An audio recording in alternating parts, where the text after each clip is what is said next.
Euforia sepak bola nasional sedang berada di titik tinggi. Stadion Gelora Bung Tomo Surabaya bersiap menjadi saksi digelarnya dua pertandingan uji coba internasional bertajuk FIFA Matchday, mempertemukan timnas Indonesia dengan Taiwan dan Lebanon. Publik menaruh ekspektasi besar, bukan hanya karena pertandingan ini menjadi ajang pemanasan jelang kualifikasi Piala Dunia 2026 zona Asia, melainkan juga karena adanya nama-nama baru yang bergabung dengan skuad Garuda.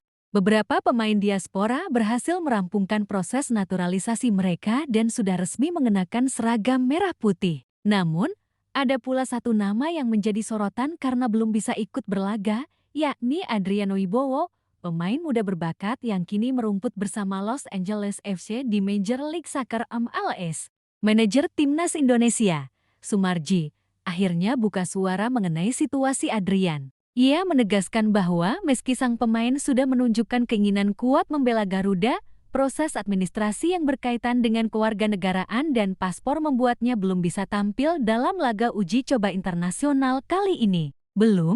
Adrian belum, kata Sumarji saat ditemui wartawan di sela latihan timnas di Stadion Gelora Bung Tomo, Surabaya. Pernyataan singkat itu kemudian ia jelaskan lebih rinci. Menurut Sumarji, status Adrian mirip dengan kasus yang pernah dialami Ilken Baget. Sebagai anak dari salah satu orang tua Wiani, Adrian sebetulnya memiliki hak untuk menjadi warga negara Indonesia. Namun, paspor yang dimiliki sang pemain sudah lama tidak aktif alias kedaluarsa. Situasi inilah yang membuat federasi tidak bisa serta-merta menurunkannya di laga internasional. Sehingga proses menghidupkan paspor itu dulu. Setelah itu baru secara otomatis dia bisa menjadi warga negara Indonesia, jelas Sumarji. Proses yang tidak bisa dikejar instan. Dalam dunia sepak bola modern, naturalisasi bukanlah hal asing. Indonesia sudah sejak lama menjalankan kebijakan ini, mulai dari Christine Gonzalez hingga Shane Patinama, demi memperkuat komposisi tim nasional. Namun, proses naturalisasi tidak bisa diselesaikan dalam hitungan hari. Ada tahapan administrasi yang melibatkan lebih dari satu lembaga negara, mulai dari Kemenkumham, Kemenpora, hingga Presiden. Di sisi lain, status Adrian sedikit berbeda. Ia bukan sepenuhnya pemain asing yang harus menjalani proses naturalisasi penuh, melainkan pemain dengan garis keturunan Indonesia. Artinya, ada jalur hukum yang membuatnya bisa mendapatkan kewarganegaraan secara lebih cepat. Meski demikian, permasalahan teknis tetap menghambat. Paspor yang kedaluarsa membuat data administrasi Adrian tidak bisa langsung disinkronkan dengan sistem kependudukan di Indonesia. Baru setelah paspor tersebut aktif kembali, Adrian berhak mengajukan dokumen resmi untuk bermain sebagai WNI. Hal semacam ini bukan hanya formalitas, tetapi juga syarat mutlak agar seorang pemain bisa tercatat di FIFA sebagai pemain Indonesia. Harapan publik pada Adrian Wibowo. Nama Adrian Wibowo belakangan mencuat di media sosial dan forum-forum sepak bola nasional. Bermain di Amerika Serikat dengan klub sebesar Los Angeles FC membuat publik penasaran dengan kualitasnya. Ia dianggap sebagai sosok potensial yang bisa menjadi amunisi baru di lini depan Indonesia. Dengan tubuh atletis, kemampuan teknik mumpuni, serta pengalaman bermain di level kompetitif, Adrian diyakini bisa memberi warna baru bagi permainan timnas. Namun, publik harus bersabar. Sumarji menegaskan bahwa Adrian belum bisa dimainkan, setidaknya hingga seluruh dokumen rampung. Sementara itu, perhatian publik kini beralih kepada Morozil Dtra dan Miliano Jonathans, dua pemain diaspora yang proses naturalisasinya sudah tuntas. Keduanya sudah ikut berlatih penuh bersama skuad Garuda dan siap diturunkan melawan Taiwan serta Lebanon. Persaingan sehat di timnas. Patrick Kluivert, pelatih kepala timnas Indonesia, kini memiliki lebih banyak opsi untuk meramu komposisi skuad. Kehadiran pemain diaspora menambah variasi sekaligus meningkatkan atmosfer persaingan sehat di dalam tim. Namun, dengan tidak hadirnya Adrian Wibowo kali ini, Kluivert tetap harus memaksimalkan potensi pemain lain. Sumarji menjelaskan, dari 24 pemain yang hadir di Surabaya, seluruhnya bisa dimainkan. Namun, keputusan siapa yang masuk starting line-up sepenuhnya ada di tangan Kluivert. Nanti kita lihat pada saat official training ini, karena berkaitan dengan siapa-siapa yang akan di-line-up-kan tentu belum sekarang, besok baru keluar, ujarnya. Strategi menatap kualifikasi Piala Dunia 2026.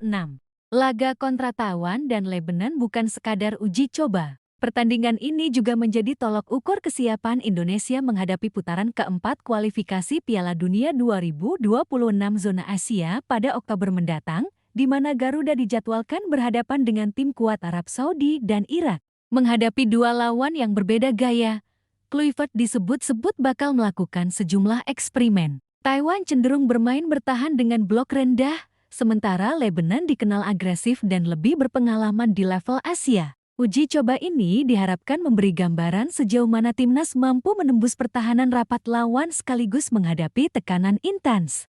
Absennya Adrian Wibowo mungkin dianggap kehilangan satu opsi. Namun, Kluivert tampaknya sudah menyiapkan strategi tanpa mengandalkan sang pemain. Dengan hadirnya Moro Zildstra yang bisa beroperasi di sektor sayap dan Miliano Jonathans di lini depan, variasi serangan timnas tetap terjaga. Membandingkan dengan kasus Ilken Baget, kisah Adrian Wibowo mengingatkan publik pada proses panjang yang pernah dijalani Ilken Baget. Bek jangkung Ipswich Town itu sempat mengalami tarik ulur administrasi karena persoalan kewarganegaraan. Butuh waktu cukup lama hingga Ilken resmi bisa membela Indonesia di ajang resmi FIFA. Bedanya, Ilken sudah lebih dulu menunjukkan loyalitas dengan bergabung dalam beberapa training camp, bahkan ketika prosesnya belum rampung.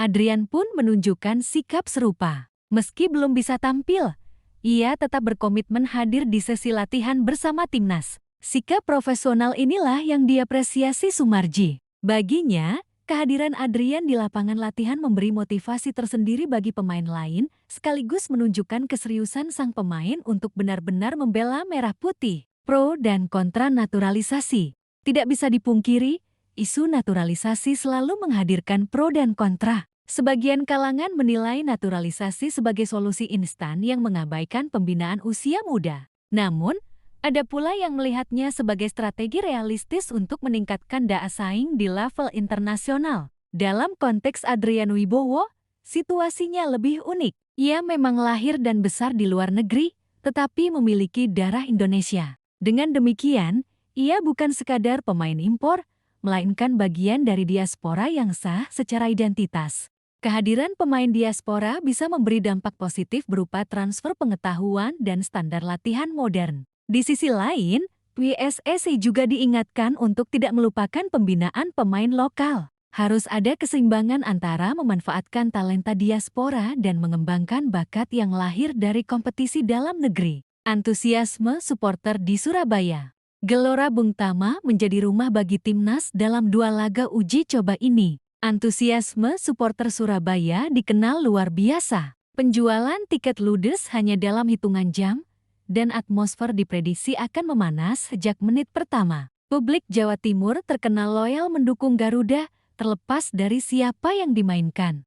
Absennya Adrian Wibowo mungkin sedikit mengecewakan sebagian fans yang penasaran. Namun, atmosfer stadion diyakini tetap meriah. Supporter ingin melihat bagaimana Kluivert meramu komposisi dengan wajah-wajah baru lain. Bagi mereka, yang terpenting adalah kemenangan sekaligus performa yang meyakinkan. Jalan panjang menuju Arab Saudi. Target utama Indonesia bukan sekadar menang di FIFA Matchday, melainkan lolos ke Piala Dunia 2026 yang akan digelar di Amerika Serikat, Kanada, dan Meksiko. Untuk mencapainya, timnas harus melewati jalan panjang di kualifikasi. Laga melawan Arab Saudi dan Irak nanti akan menjadi ujian sesungguhnya. Adrian Wibowo diharapkan sudah bisa bergabung penuh pada fase tersebut. Jika proses administrasi rampung tepat waktu, publik mungkin akan melihat debut resminya di ajang kualifikasi. Dengan tambahan tenaga dari diaspora, peluang Indonesia untuk bersaing tidak bisa dipandang sebelah mata. Kisah Adrian Wibowo menjadi pengingat bahwa sepak bola modern bukan hanya soal strategi di lapangan, tetapi juga berkaitan erat dengan urusan administrasi. Meski publik berharap cepat, proses hukum tidak bisa dilewati begitu saja. Sumarji sudah memberi penjelasan yang lugas. Adrian belum bisa tampil karena paspor kedaluarsa. Begitu masalah itu tuntas, jalannya untuk membela timnas Indonesia terbuka lebar. Untuk saat ini, publik diminta fokus mendukung pemain yang sudah siap bertarung melawan Taiwan dan Lebanon. Apapun hasilnya, Pertandingan ini akan memberi pelajaran berharga bagi skuad Garuda dalam menatap kualifikasi Piala Dunia. Sementara itu, cerita Adrian Wibowo tetap menjadi salah satu narasi menarik yang akan terus ditunggu kelanjutannya.